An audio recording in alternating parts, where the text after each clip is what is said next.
세상 어디에서도 들을 수 없는, 어디에서만 들을 수 있는 찬양에 이 자리에 여기서만 들을 수 있는 우리 목사님 사모님이 작사하시고 작곡하신 귀한 찬양인데, 다시 한번 박수를 하나님께 영광 올리겠습니다.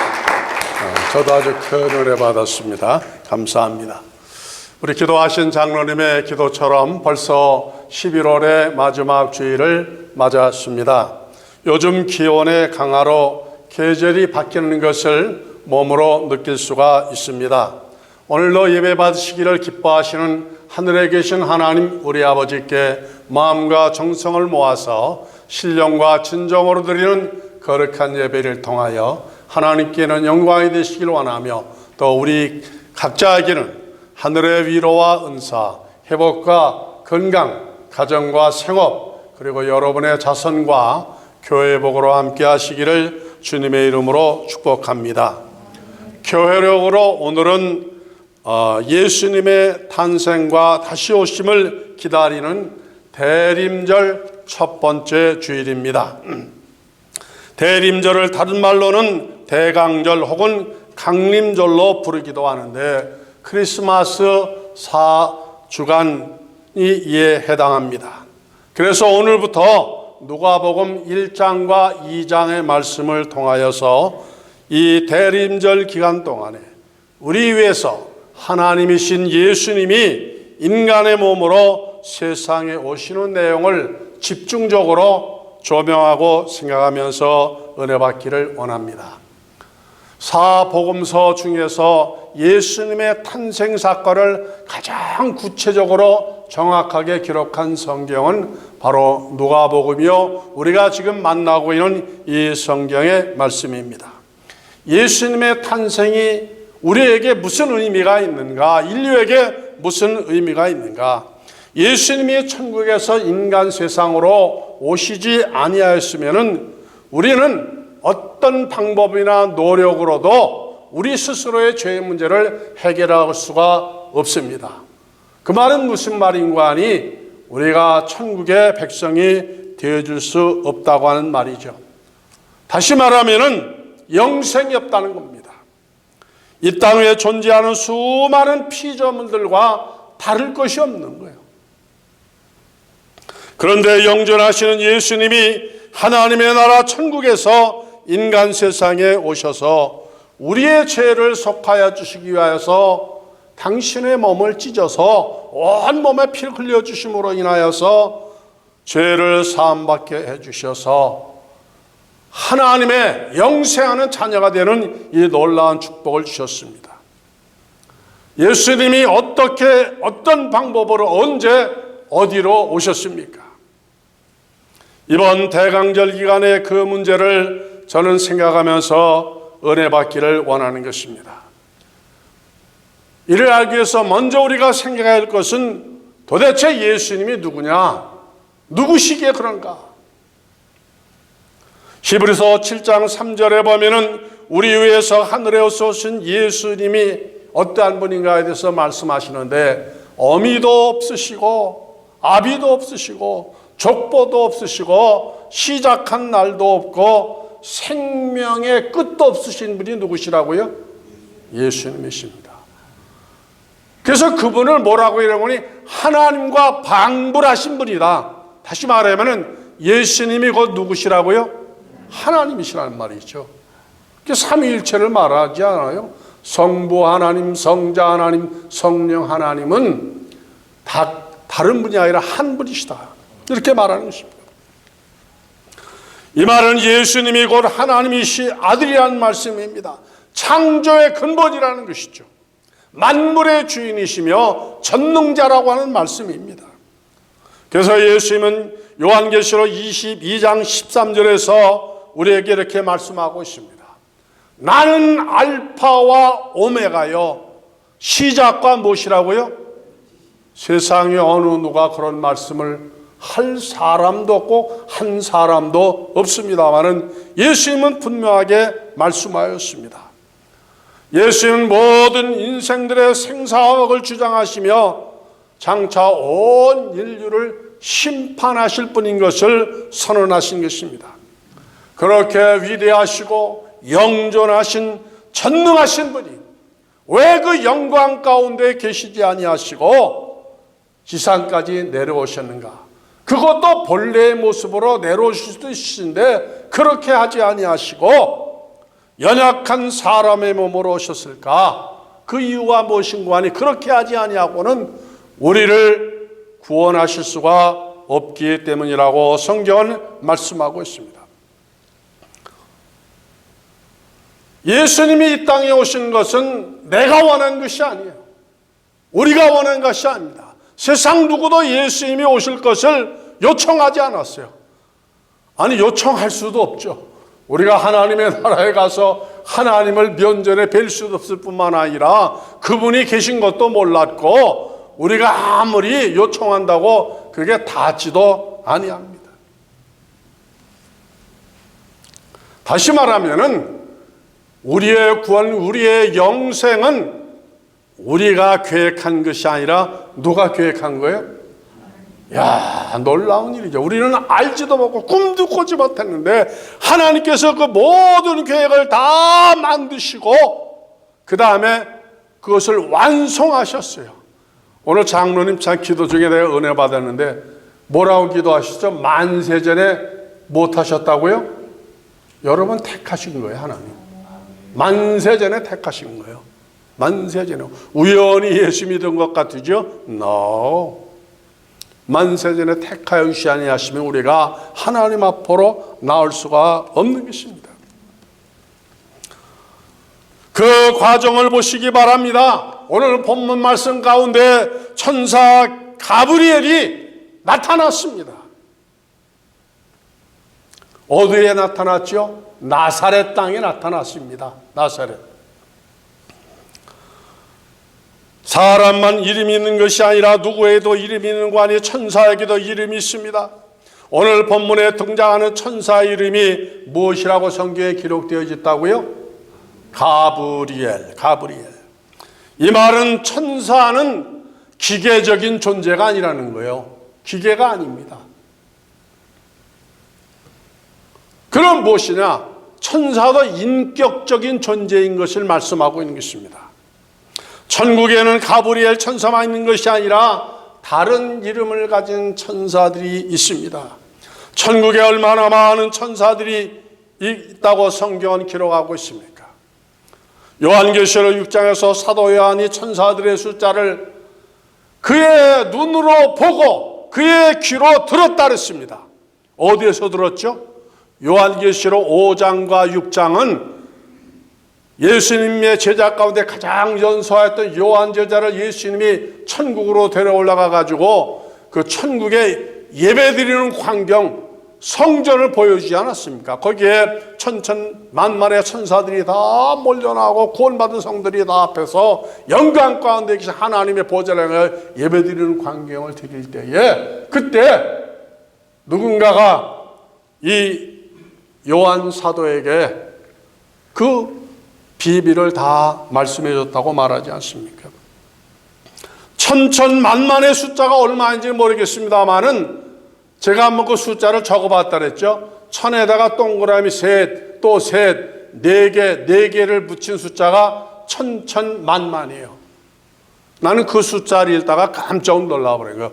일십, 백, 천, 만, 십만, 백만, 천만, 그 다음에 억, 10억, 100억, 그 다음에 조, 그 다음에 뭐죠? 경이더라고요, 경. 나는 그런 숫자를 아직 보지를 못했어요. 여러분은 그런 숫자 봤습니까? 경. 예? 조는 많이 들어봤는데 경은 못 들어봤어요. 누구의 숫자가 경이라고요? 1경인지 2경인지 10경인지 모르겠습니다만 경이라고 그러는데 천국에 이렇게 어마어마하게 우리가 상상할 수 없는 많은 천사들이 있는 거예요. 나는 그 문제를 가지고 하나님께 기도했습니다. 왜 이렇게 사람 숫자 받아도 천국에 천사의 숫자가 많습니까? 성령께서 나에게 깨달음을 주시더라고요.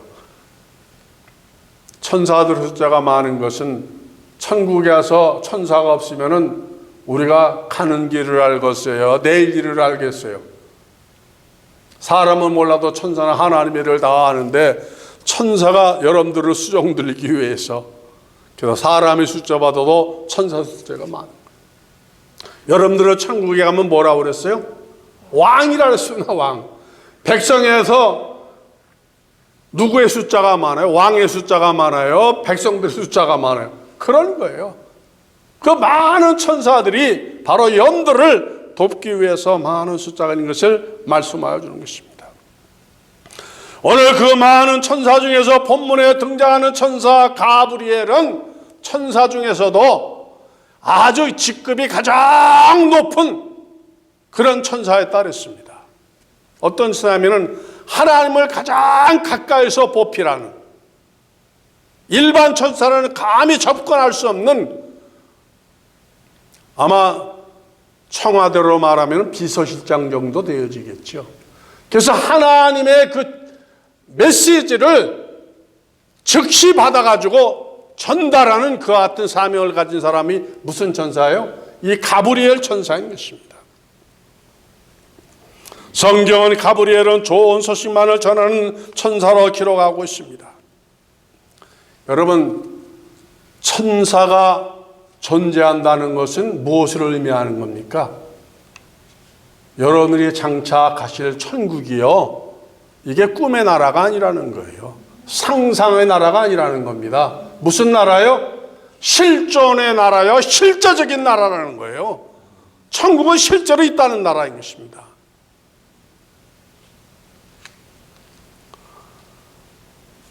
그 천사가 지금 누구에게 나타나는 거 아니? 마리아에게 나타났다 그랬습니다. 어떤 마리아에게 나타나느냐? 과부 마리아에 나타났나요? 부자 마리아에게 나타났나요? 아닙니다. 할머니 마리아에게 나타났나요? 아닙니다. 무슨 마리아에게 나타났다 그랬어요? 처녀 마리아에게 나타났다 그랬습니다. 남자와를 알지 못하는 마리아였습니다. 가브리엘 천사가 세상의 많은 여인들 가운데서 왜 마리아가 사는 나사렛에 왔습니까? 자기 스스로 왔나요? 가브리엘 천사가 자기 마음대로 아무 여자나 골라서 왔나요? 왜 나사렛 땅에 사는 마리아에게 왔어요? 누가 명령했기 때문에? 하나님이 명령한 거죠. 그 땅에 가서 처녀 마리아 이름 정확히 지어가시면서 그 여자를 만나라 말씀했습니다. 하나님께서 이 천사를 보낸 이유가 무엇인가니 천국의 메시지를 전달하기 위해서 보내신 겁니다. 누구에게 전하기 위해서? 나에게 전하기 위해서, 우리에게 전하기 위해서 온 겁니다. 마리아에게 전하기 위해서 온 것이죠. 하나님이 세상에 전하기 원하시는 하늘의 소리의 내용이 무엇이냐? 그것은 이렇게 말하는 것입니다. 마리아야, 너의 몸에 지금 어떻게 되어졌다? 너의 몸에 어떻게 되었다? 생명이 잉태되었다 그랬어요. 생명이 잉태되었다. 너에게서 남자아이가 이제 태어날 터인데 그 아이가 세상에 태어나면은 그 아이의 이름을 무엇이라고 그러라고? 그 이름을 누가 준 거죠? 하나님이 주신 거죠. 이름도. 생명도 누가 보냈어요? 하나님. 그 말을 들은 마리아가 뭐라 그랬죠? 기가 막힌 거예요. 기가 막힌 겁니다. 처음에 나타난 천사의 존재를 보고서 인간과 다른 참 영광 가운데 거하는 그 천사였기 때문에 두렵고 떨림도 있었지만은 그에게 전해주는 말을 듣고서 지금 마리아가 그런 말을 합니다. 아니, 그게 무슨 말입니까? 어떻게 그런 일이 나에게 일어날 수가 있겠습니까? 여자가 아이를 가지려면은 남자와의 관계를 갖지 아니하고서는 맺을 수가 없는데 어떻게 나는 남자를 아직 가까이 해보지 아니하는데 어떻게 내 몸에 아기가 잉태될 수가 있겠습니까? 그렇죠. 당연히 그럴 수밖에 없죠. 그랬더니 가브리엘 천사가 뭐라 그랬어요? 성령이 내게 임하시고 지극히 높으신 이의 능력이 너를 덮었다 그랬습니다.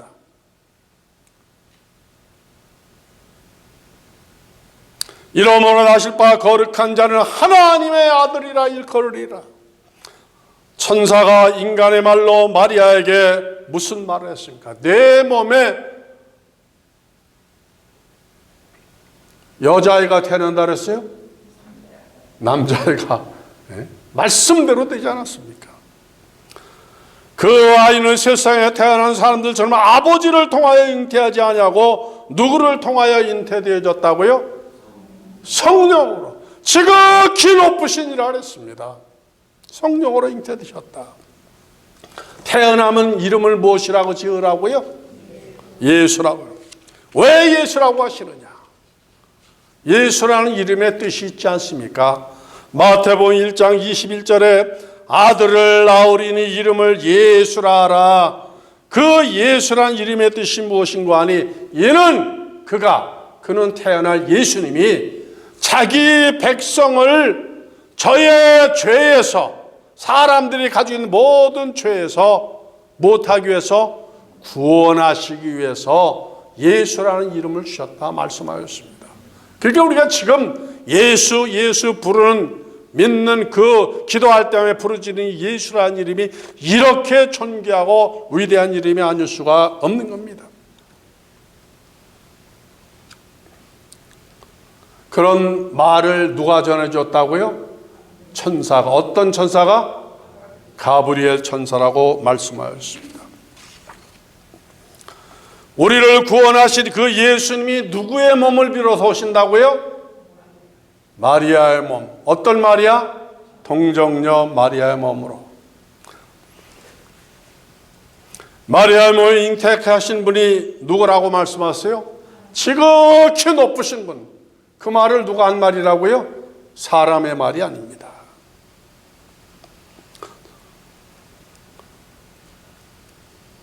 우리가 예배 시마다 신앙 고백을 하지 않습니까? 오늘도 우리가 신앙 고백을 했죠.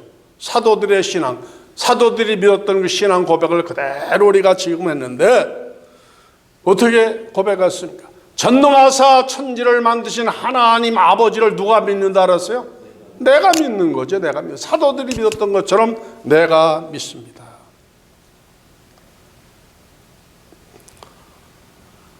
그 아들 예수 그리스도를 누가 믿는다고요? 내가 믿어.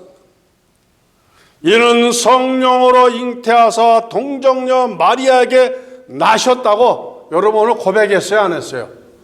이걸 말하는 겁니다. 이걸 고백했다는 거예요.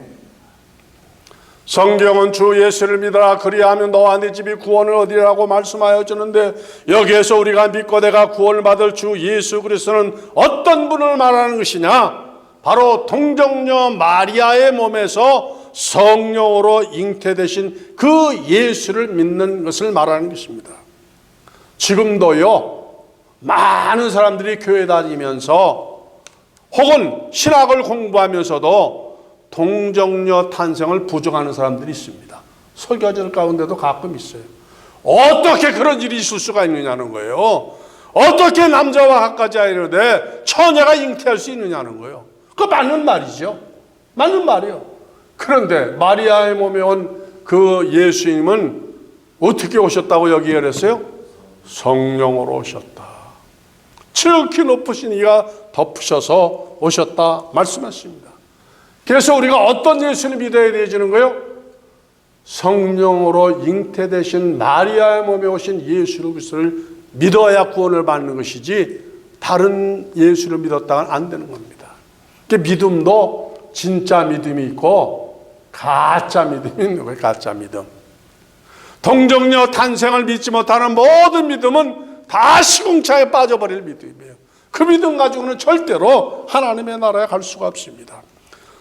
그러한 사람들은 잘 믿는 것 같지만은 모래 위에 지은 집과 같아서 바람이 불거나 창수가 나거나 그 다음에 그냥 비가 조금만 쏟아지면은 와르르 무너져 내리는 거예요. 겉으로 보기에는 잘 믿는 것 같습니다만 그러나 그 믿음은 온전한 믿음이 아닌 것입니다. 저는 가브리엘 천사가 나타났던 나사렛 그 굴에 2번 가보지 않았습니까? 당시는 기도의 굴이었지만 지금은 동양에서 제일 큰 천주교회당 건물이 나사렛 마리아에게 나타났던 가브리엘 천사와 대화하던 그 장소에 지금 큰 천주교회당 건물이 들어가 있습니다. 동양에서 제일 큰 건물. 세계에서 제일 큰 천주교회당 건물은 어디에 있죠? 누가 아는 분 있어요? 어디? 예. 박연 목사님 맞히셨네. 바티칸에 있는, 로마에 있는 대성전, 베드로 대성전이라고 그러죠. 그 건물은 세계에서 제일 큰 교회당 건물이고, 그 다음에 동해에서 제일 큰 건물은 바로 이 가브리엘 천사가 나섰던 그 장소. 거기에 가면은 한쪽 벽에다가 가브리엘 천사하고 마리아가 대화하는 장면의 모습을 이렇게 선체로다가 그림을 다 이렇게 그려놨습니다. 나는 그 그림을 보면서 눈을 감고 기도하는데 그런 생각이 나한테 막 밀려왔습니다. 내가 믿는 이 기독교 예수 그리스도는 우화적인 종교가 아니고 사람이 만들어낸 종교가 아니고 어디에서부터 시작된 종교예요? 위에서 내려온 종교죠. 기독교는요, 세상에 다른 종교는 자기의 고행과 노력을 통하여 그 다음에 높은 데로 올라갑니다마는 그래가지고 올라가겠어요? 못 올라가죠. 우리의 꼴은 위에서부터 내려오고요. 그래서 기독교는 진짜 종교, 진리의 종교, 실제적인 종교의 역사적인 종교라는 것을 그 현장에서 아주 강하게 느낄 수가 있었습니다.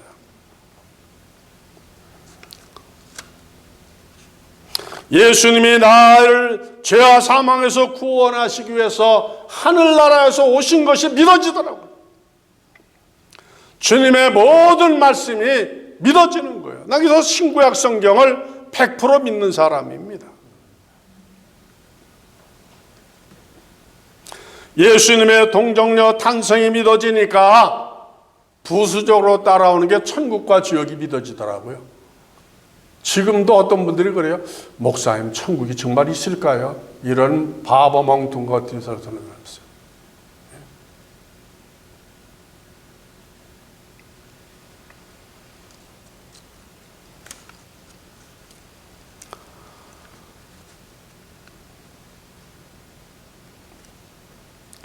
예수님이 날 위해서 십자가에서 피 흘려주신 것이 믿어지니까 나의 미래도 믿어지는 거예요.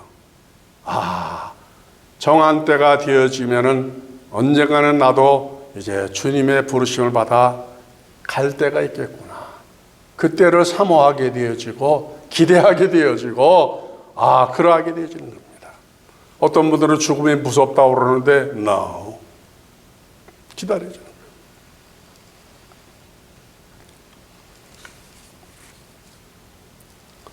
가브리엘 천사가 마리아에게 또 이런 말을 하고 있습니다. 36절과 37절에 보니까 보라, 내 친족 엘리사벳도 늙어서 아들을 배었느니라.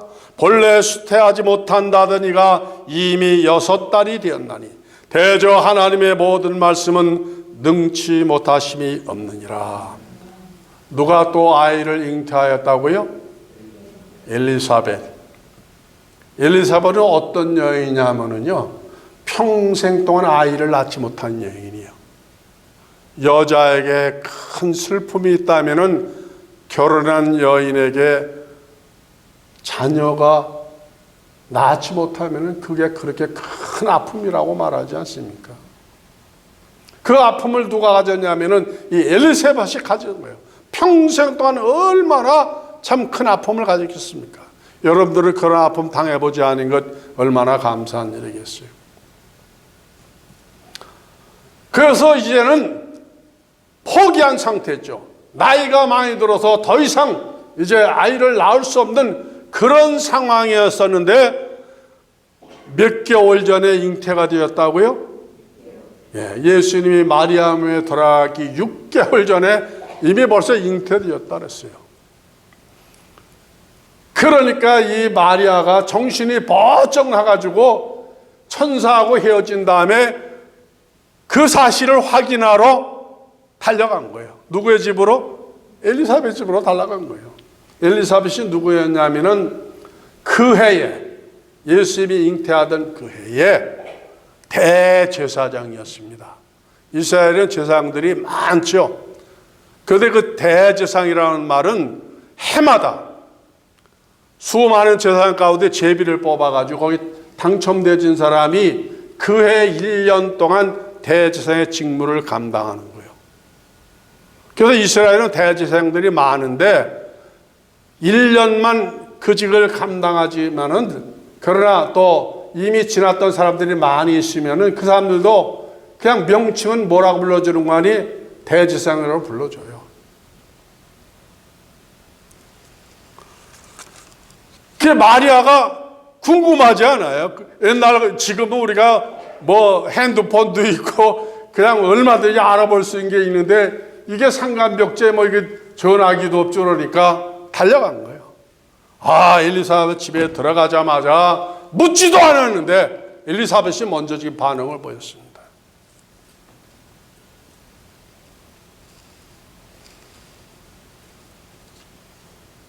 (38절) 한번 보세요. 38절. 마리아가 가로되 주의 계집 중에 이거 아니로군요.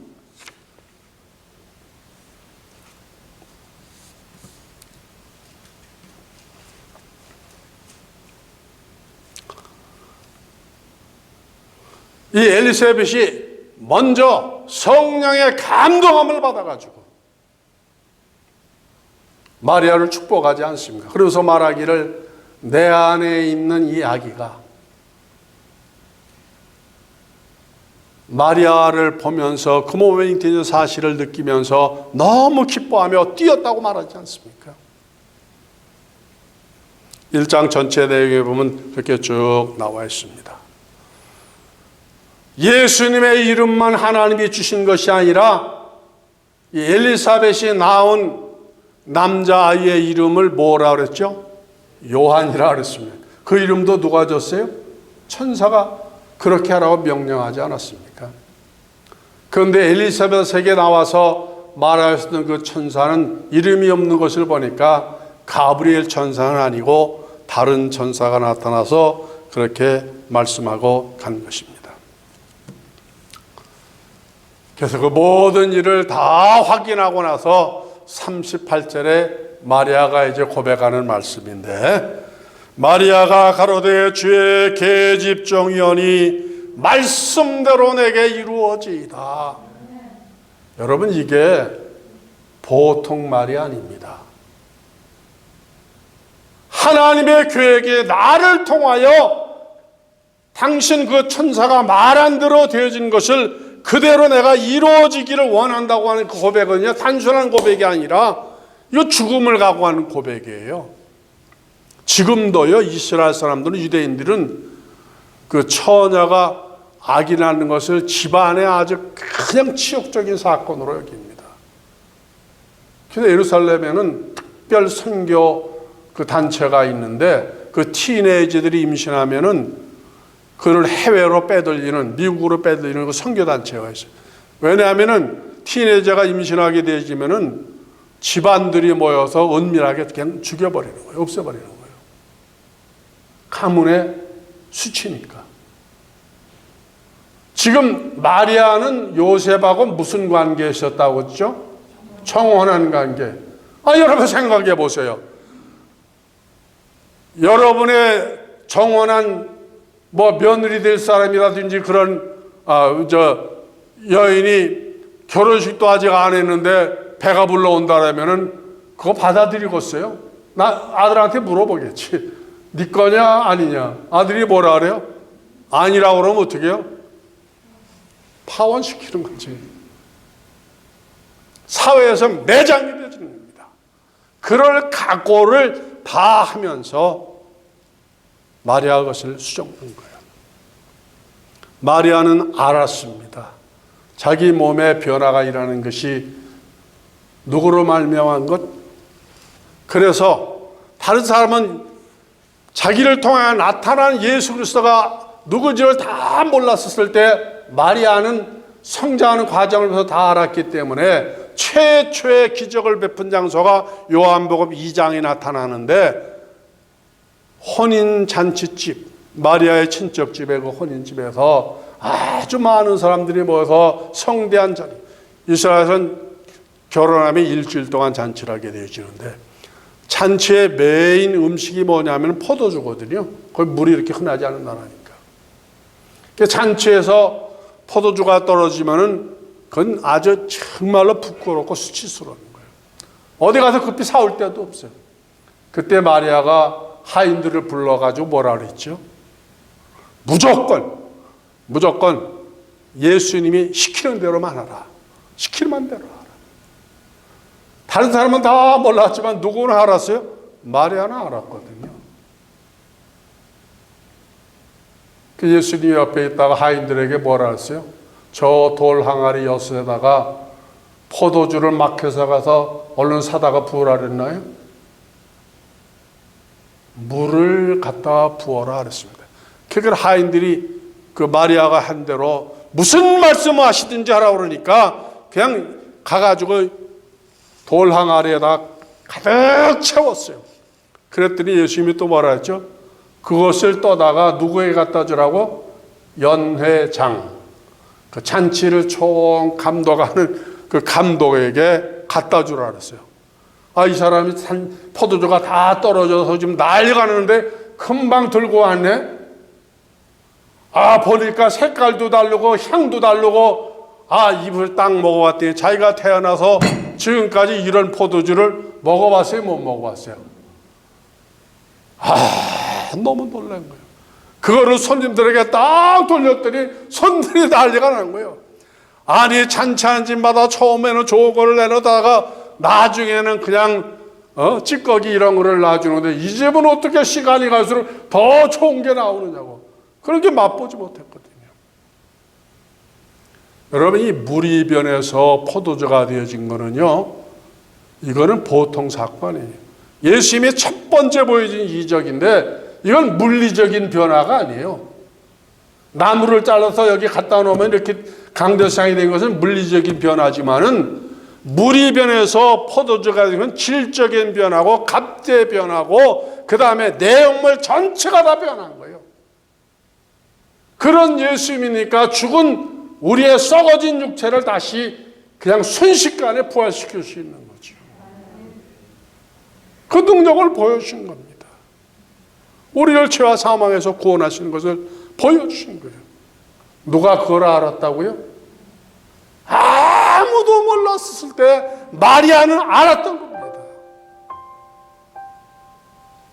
이번 성탄 기간 동안에 계속해서 누가복음 1, 2장의 말씀을 이제 조명을 원하는데 우리 위해서 오신 그 예수님을 정말로 과거 어느 때보다도 깊이 묵상하시면서 감사하는 저를 모두가 되어주시기를 주님의 이름으로 축복합니다.